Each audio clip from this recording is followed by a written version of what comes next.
Hey guys, today I'm here to do my book haul and what I've been reading recently.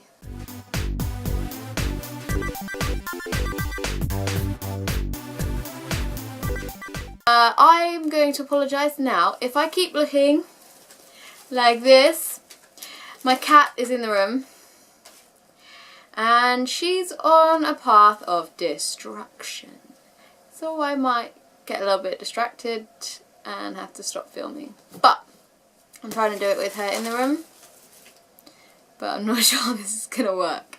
So last weekend I went to the Bath Children's Literary Festival and it was amazing. I ended up seeing Sarah J Maas for the second time in 1 week, which was awesome because I think she is amazing. And while I did that, I got a second copy of Throne of Glass and a second copy of Crown of Midnight, and both of these copies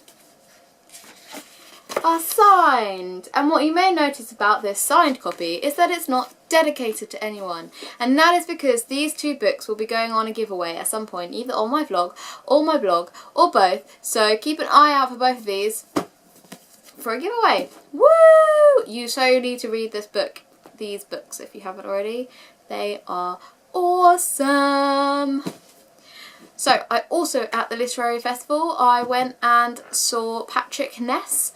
And so at his event I bought the Ask and the Answer by Patrick Ness and Monsters of Men by Patrick Ness because I already own The Knife of Never Letting Go by Patrick Ness, which is what I took with me, and he signed it for me. He also gave away a really big ending and I didn't know it was going to happen, and now I'm not sure I even want to finish it because I know how sad I'm going to be when it happens. So yeah, yay!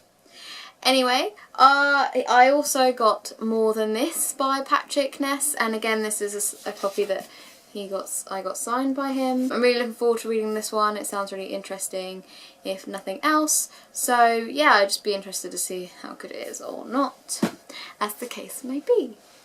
And because I was meeting up with bloggers while at the festival, I also did a couple of book swaps, so I actually managed to get rid of some of my books, which is so good because, as you can see, my shelves are getting a little bit full.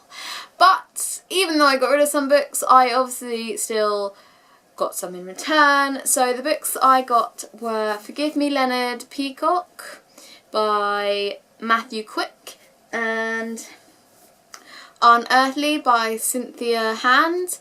These two I got from Lucy at Queen of Contemporary. I've read Unearthly and I love Unearthly, but I wanted it in my collection, so I'm really glad I now have that. And I haven't read Forgive Me Leonard Peacock, but I've heard so many good things about it, so I'm really looking forward to reading that. So thank you so much to Lucy. I will link to her vlog down below as well, so you can have a look at and check her out because she is freaking awesome. And then I also got Mist by Catherine James, and this was from Katie from Kit Kats Can Read. This one seems really, really interesting and I actually can't wait to read this one either, so thank you to Katie for that one. Again, I'm going to put her vlog channel down below. And finally I got Numbers by Rachel Ward and If I Stay by Gail Foreman, and these two books were from Debbie at Snuggling on the Sofa, and I'm really looking forward to reading both of them. I've heard so many good things about If I Stay and Numbers, so I'm hoping to get through to them soon, as yeah, they just seem like they should be really, really good.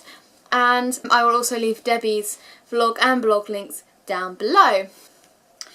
And finally I got 3 review books this week, and the first one I got was The Queen of Dreams by Peter Hamilton. I'm really interested about this one. When I first got it I was like, ugh, history, ugh, I don't want to read another history book, because I don't know if you can see, but this arc kind of, for me, it sort of made it feel like it was a history book, especially with the Queen and thing, but actually it's a sci-fi fantasy type book, and I'm actually really, really, really intrigued by the synopsis, so I definitely think I'll be reading this one, and yeah, I'm looking forward to that. And I also got Twin Makers by Sean Williams. This is from Electric Monkey.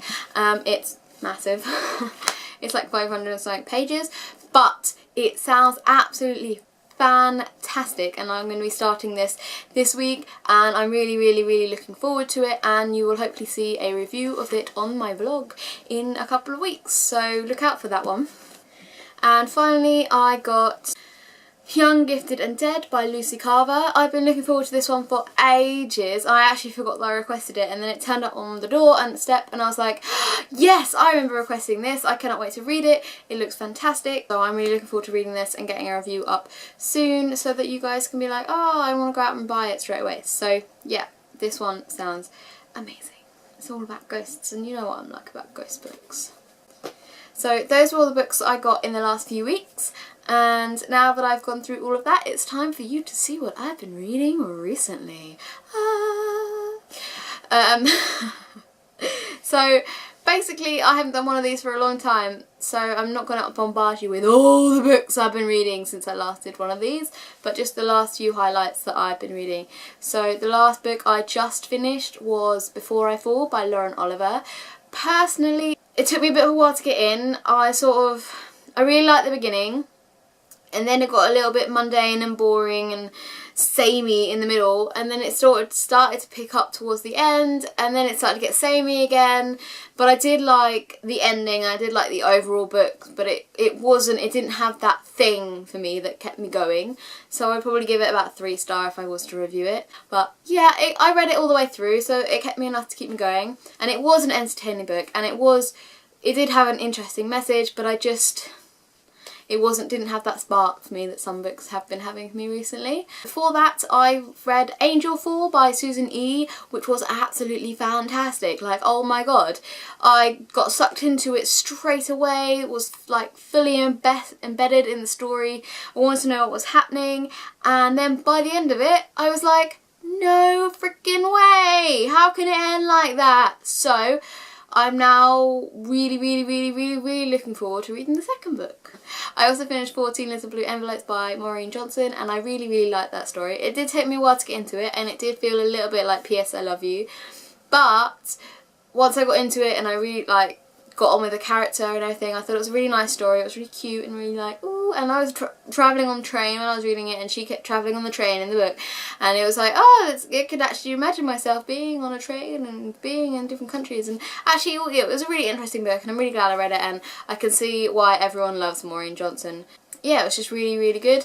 And then finally the book I read just before that was Invisibility by Andrea Kramer and David Levithan, and I really enjoyed this book. It was so entertaining, and it pulled me from the start. I really loved the concept and the idea of it, and I loved how it wasn't just explained straight away, and there was different threads coming in from all over the place like this, and then it just exploded, and I loved the ending. I loved the ending. I thought the ending was absolutely perfect, and I really hope they don't do another book, because I think that was just the best ending. It was just the best way to end it, and I think it was an amazing book, and if you haven't read it, you should definitely get on it. It is awesome.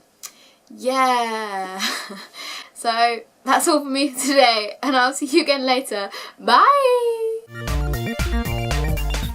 If anything goes wrong in this video, we blame this little one. It was Invisibility by David Kramer.